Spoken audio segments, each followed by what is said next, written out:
Hai guys, langkah ceroboh yang diambil oleh Tsar Rusia 153 tahun yang lalu menyebabkan penyesalan hari ini.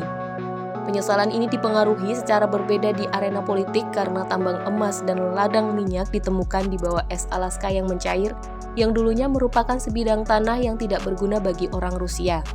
Penyesalan ini terkait langsung dengan penjualan Alaska. Namun warna Alaska sudah putih selama bertahun-tahun. Sementara Rusia menderita penyesalan atas penjualan Alaska. Amerika menikmati karakteristik tempat ini sambil menyadari pentingnya pembelian Alaska. Tanah iklim yang keras dengan alam yang indah, permukaan yang kaya, dan sumber daya bawah tanah sekarang berada di dalam perbatasan Amerika. Perdagangan sangat berkembang di Alaska pada abad ke-19. Perdagangan internasional menjadikan Novo-Arkhangelsk atau sekarang Sitka sebagai pusat perhatian para pedagang. Sebagian besar pendapatan berasal dari perdagangan bulu musang dan gading warlus. Putaran perdagangan di wilayah tersebut dikendalikan oleh perusahaan Rusia Amerika atau RAC yang memiliki hak istimewa yang sangat besar dan secara langsung berada di bawah pemerintahan Tsar. Perwakilan keluarga Tsar termasuk di antara pemegang saham perusahaan yang memiliki bendera dan mata uangnya sendiri. Jadi, apa yang membuat Rusia menjual Alaska? Ada pertanyaan lain yang harus ditanyakan. Mengapa Amerika begitu tertarik untuk membeli bongkahan es ini?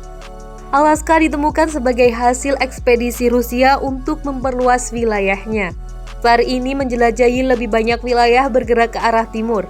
Selama penelitian ke timur, kelompok ekspedisi menyapu Teluk Bering ke tanah Alaska pada tahun 1732. Dari tahun 1787, Rusia mulai menetap di sini. Sebelum Rusia, suku Eskimo setempat tinggal di daerah ini. Mengapa Rusia menjual Alaska? Fakta bahwa penjualan terjadi setelah Perang Ottoman, Rusia memberikan hak untuk memandang perang ini sebagai salah satu alasan utama. Rusia lemah secara ekonomi, biaya tahunan Alaska terus meningkat dan pemerintah Tsar menganggap ini terlalu berlebihan untuk tanah yang tidak berguna. Apakah ada alasan yang lebih menarik untuk mengapa Rusia menjual Alaska ke Amerika Serikat? Situasinya sangat berbeda. Meskipun Rusia tidak mau menolak pendapatan perdagangan Alaska, tidak mungkin lagi mempertahankan tanah ini. Beberapa catatan sejarah mengatakan bahwa Rusia telah mengetuk pintu Inggris sebelum menjual Alaska ke Amerika. Namun demikian, dikatakan bahwa Inggris menolak melawan Amerika.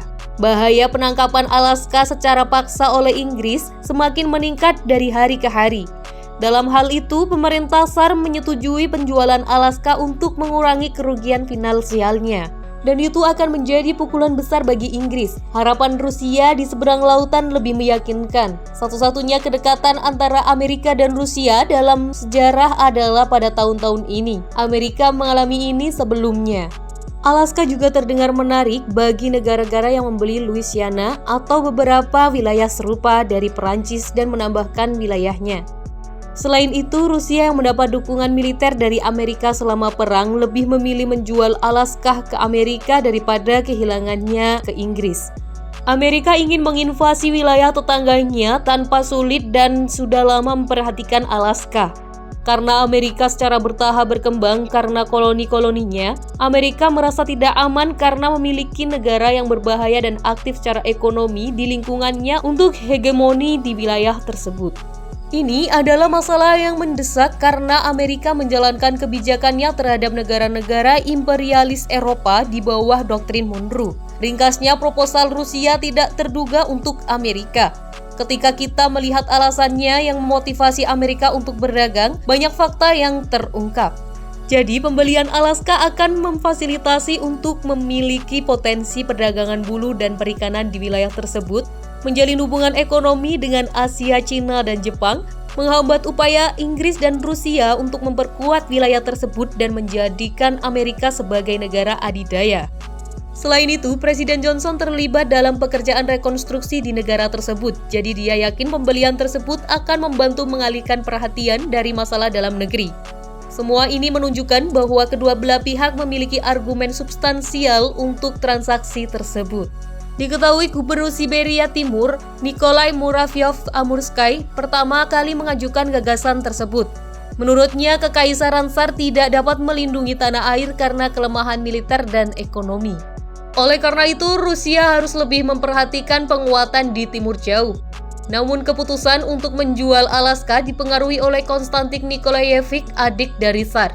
Dia mengutip penurunan pendapatan RAC dan mulai mengambil langkah untuk menyangga perusahaan. Alhasil, Alexander II menyetujui penjualan Alaska. Duta Besar Rusia untuk Amerika Serikat, Baron Edward de Stock, diberi instruksi khusus terkait masalah tersebut. Tujuannya termasuk membujuk hakim Amerika dan menerbitkan berita tentang masalah tersebut di media. Di Amerika ada yang bertanya apa yang akan dilakukan Amerika dengan masa es ini dan 50.000 orang Eskimo. Sementara pers Rusia menerbitkan berita tentang keputusan positif yang bisa diambil. Tajuk utama berisi tentang pernyataan seperti bagaimana seorang tsar bisa menjual sebidang tanah yang begitu berharga. Nasib Alaska diselesaikan pada pertemuan rahasia pada bulan Desember 1868. Pada pertemuan yang dihadiri Tsar St. Petersburg, keputusan untuk menjual Alaska secara resmi dikonfirmasi. Pertemuan itu dirahasiakan, bahkan menurut beberapa fakta sejarah, beberapa pejabat Rusia mengetahui keputusan tersebut dari surat kabar. Semua real estate daerah tersebut kecuali gereja juga menjadi milik Amerika. Pada 18 Oktober 1867, Alaska resmi menjadi wilayah Amerika Serikat. Wilayah ini menempati sekitar 10% dari tanah Rusia dan jumlah penjualannya adalah 110 juta dolar dengan nilai tukar saat ini.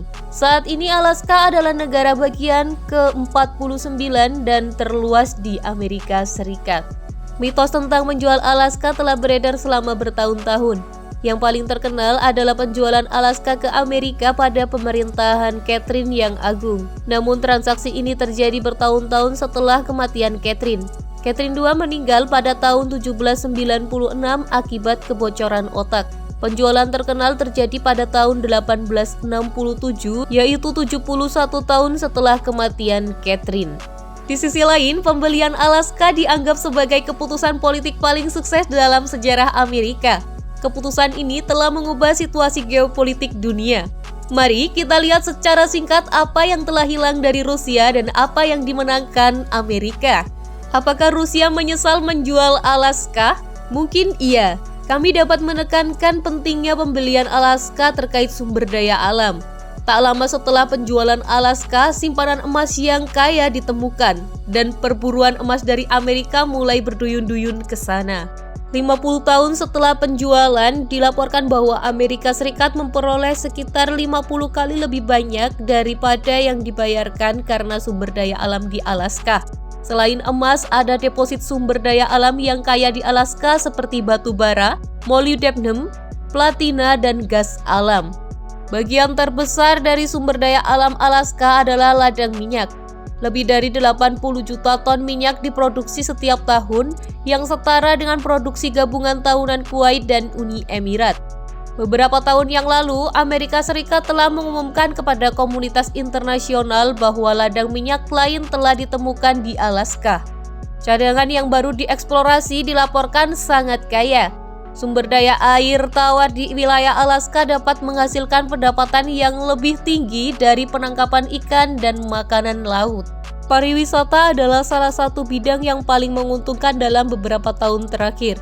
Terletak di bagian barat laut Amerika dan dipisahkan dari Asia oleh Selat Bering, Pasifik mencuci pantai selatan dan barat daya. Ada 1.800 pulau, 3 juta danau, dan 3.000 sungai di Alaska. Meskipun kondisi cuaca sedang berlaku di daerah pesisir, sebagian besar daratan memiliki suhu negatif. McKinley, puncak tertinggi di Amerika Utara, terletak di sini dan dikenal sebagai kawasan wisata paling banyak. Sepertiga dari Alaska ditutupi oleh kayu. Ini dapat meyakinkan banyak orang dengan sifatnya yang tidak nyaman untuk berpergian dan pariwisata di Alaska tidak stabil atau tidak sesuai. Namun demikian, saat ini Alaska dapat menarik banyak wisatawan karena pemandangannya yang indah. Waktu terbaik untuk berwisata ke sini adalah saat musim panas, terutama Agustus. Taman Nasional Denali, salah satu taman terbesar di Amerika Serikat dengan luas 6 juta hektar, juga terletak di sini. Hanya faunanya yang mencakup 167 spesies. Nah, itulah tadi pembahasan kita tentang penjualan Alaska kepada Amerika dan penemuan sumber daya alam yang melimpah. Jika kalian ada saran, bisa komen di bawah ya. Terima kasih sudah menonton dan sampai jumpa.